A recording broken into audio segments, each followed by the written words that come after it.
My Life, Chapter 22.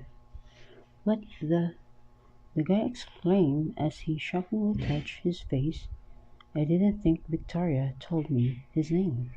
The room became silent and moved back a little, speechless at what I had done. The boldness that enveloped me from nowhere had now left me in awe. Where on earth did the courage come from? Rapidly, I convened an act of faith, courage to cover up my fear as I noticed them looking at me. Then I said, that was for Victoria, for calling her drumstick. The guy from looked me over and walked away, hitting my shoulder with his. I held in my breath, glimpsed up at the guy who Vicky's neighbor had been standing next to and looked back to take her a clear look. What on? You? Yeah, me. Look, girl, I said I was sorry, he said. He was the guy that stuck his head out of the car that splashed muddy water on me. Besides, I wasn't the one. It was my friend. He pointed at his friend. I turned, looked at the guy he was pointing to, who in return gave a small smile and muttered, sorry. A gun burst loudly and caught our attention to the person who did it. Annoyingly, I turned to see who it was and I marveled. It was the girl I met in the detention room. I scoffed at what I was seeing. Welcome, Tessin, she said and blew her chewing gum into a balloon before it burst again. Do you seriously hate to do that all the time? Shut up, Jasper, the girl said. She was the one I could have passed as a man if not for her breast that gave her away. That explained why two guys and girl gasped after hearing my name in the dining room. The girl had been the one I met in the detention room at school, and one of the guys was probably the one that stuck his head out of, or the one who splashed dirty water on me. They didn't know my name before, but maybe one of them was surprised. Or could it have been Vicky, neighbor? Whatever, Jasper said and came toward me. What just happened? You know them, the one you punched in the mola here. He asked and pointed to the guy that stuck his head out of the car. Yeah, kinda. Just saw them somewhere. And Fate? Fate? Yeah, the one that chewed gum or yeah from school. Oh, I see. Jasper itches his left ear. What was he thinking? How was he related to Henry? Hello everyone, sorry I'm late. My car broke down and I had the remaining word he was going to spill out get stuck in his throat as he froze at my sight. What in God's name? My heart pounded and boldness that left me came back in a rush to envelop me. Without thinking twice, I ran up to where was he was at the exit and gave him a punch which he saw coming. He avoided it and gave me a blow in my stomach instead. That took me off guard.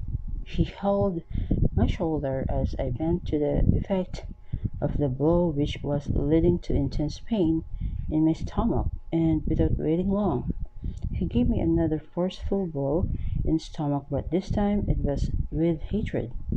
Hey, guy, you need to stop punching me here. Her, Jasper ordered. What was wrong, Tessin? Bella asked with concerned tone. But this time, the gangs had gathered around us. I was surely they were surprised to see how I was behaving on my first official day here. Screw that. I managed to look up and grab his neck closer as I bit it with the little strength I had. My opponent screamed out and Bisola pulled me away from him. Calm down, Tessin. You gotta let go. I jerked myself away from her and cried in front of her, looking straight into her eyes. Let it go. Let go, you say? This dude made my life miserable. Have issue here, one of the members said quietly, but I heard him. He? I couldn't finish my round as I felt a hard slap on the back of my neck. In shock, I turned and got a slap on my face. The anger in me exploded. I had no control over myself. I leaped on him and fought anyhow. I knew fighting was done. I fought him with pain. He tackled me to the ground and his strong hands pinned mine to the ground. I was helpless, but was unable to give up as I struggled beneath him. He scornfully smirked at my struggle, and that only got me murdered as I belligerently tried to free myself. Get up, Persian! Right this instant, turned Vital. Yeah, it was Sean, the one who was bullying me back when we were in high school. I pretty much avoided him in school even though Tina and Bisola said they had treated him or something, but still each time I saw him, it was either he was taking advantage of someone or behaving like the tot in the school premises. If I was told I was going to see him again after high school, I would have laughed it off because I had prayed and wished never to come across him in my life again. But seeing him today just ruined my already bad mood.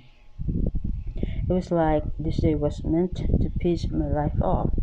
My hatred for him avalanched just at the first sight of him, as pain and anger washed through me. Seeing him was a reminder of it all, and he was going to get away with it, even if it was going to cost me my life or anything. I instantly jerked my knees up to his balls, knowing that it was going to weaken his heartless soul. That was you get, I said through firmly squeezed teeth. He rolled over, groaning in anguish as he held his balls. I got up, took my chance, and kicked him twice. It felt so good to stand up to Billy. Just when I was starting to feel myself as I was catching my breath, out of nowhere, Shin kicked my legs off the ground and I landed on it. My head hit the ground so hard that I thought it was going to split into two. Shin came on top of me, punching my face as the members were taking over one another, yelling at Sean to stop. Some were even trying to drag him off me. Yet he didn't listen and did not give in to whoever dragging me off. He punched me in my nose and I felt blood in my nose. Where had he gotten the strength from when I had kicked this manhood? Perhaps I didn't kick better. I found a way again and kicked harder this time. Oh my, he shouted and I pushed him away as my breathing came rapid. After I calmed down and the commotion subsided, I was sat up, looking down at my blood-stained white-sleeved t-shirt and looked up to see everyone staring speechlessly at us. Are you okay, Tessin? Jasper asked as he bent down beside me. And what on earth is going down there? Henry interrogated, and he stormed down the staircase. Nobody answered. I asked what happened. What's wrong? He asked furiously, his mask still on his face. The mullah quickly narrated what was happened, not leaving out every detail of how Shin and I had fought. Now both of you get up. I did, and Sean did too, but with the help of his friends. Dustin, when you were first brought here, I thought you were just going to be someone who wouldn't seek trouble, but apparently you proved otherwise on your first day here. How excellent! What did Shin do? How did he make your life miserable? Henry asked. I bowed my head and answered, he bullied me in school. The members started murmuring and Henry shut them up. It's seriously fine to stood up for him, but why did you do that when you know you can't fight? You know he could beat you up. It was the adrenaline. I wasn't thinking. I said instead. I touched the granulated little blood on my upper lip and wiped it on my black jeans. Here, have this. Jasper handed me a handkerchief. Thanks. I collected it and wiped my nose, thinking he was caring. So, she's the new imbecile you got? You got the wrong person to work for you. She's as weak as Sean was saying as he eyed me. Shut up, Sean. Both of you should better be on good terms with each other because you will always need each other's help. Agreed, but boss told him not to intimidate anyone because he can fight or whatever.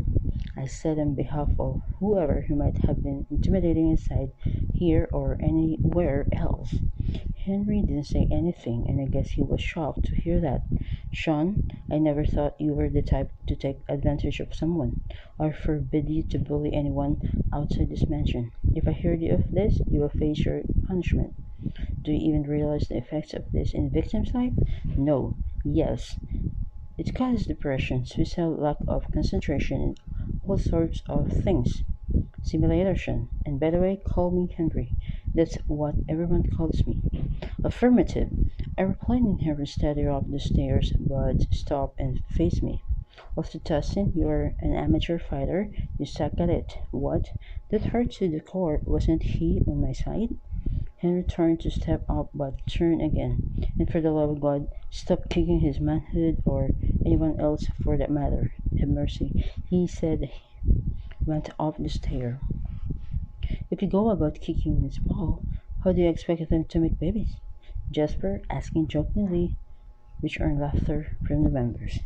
You gotta go, I said to them. Take you home, Tillian suggested as she approached me. No, thanks. I can find my way. I know the way home. I was man, and I was mad at them for the reason or some reasons. Thanks, Jasper. Bye, Bella. I eyed Sean, nodded at everyone, and left the room. I walked toward the gate and looked up at the big building. Among the rooms, a curtain was parted and Henry's masked face rested on the window. I took my eyes off and walked down the street where I saw a taxi that drove me home. What happened to you? That was the first question Mom asked me when she saw my face. It was Bruce, the taxi driver and drove me home. Must have thought I fought with more than one person. Nothing much, nothing much, and you have your cloth stained with blood? Calm down, Mom. It's nothing serious. Can you see her face? She probably have stolen something. So they beat your daughter up? Llewellyn interfered. Shut up, Llewellyn. I was about to face her, but stopped. She was going to be put to bed in any day soon. How are you doing, Taya? Lusala? I was greeting my siblings. Good, they replied as they kept gazing intensely at me, which brought a flashback on how my siblings had told me not to join the group as I was already into now. I thought I disappointed them, but took that feeling away, remembering there was money in what I had gotten myself into.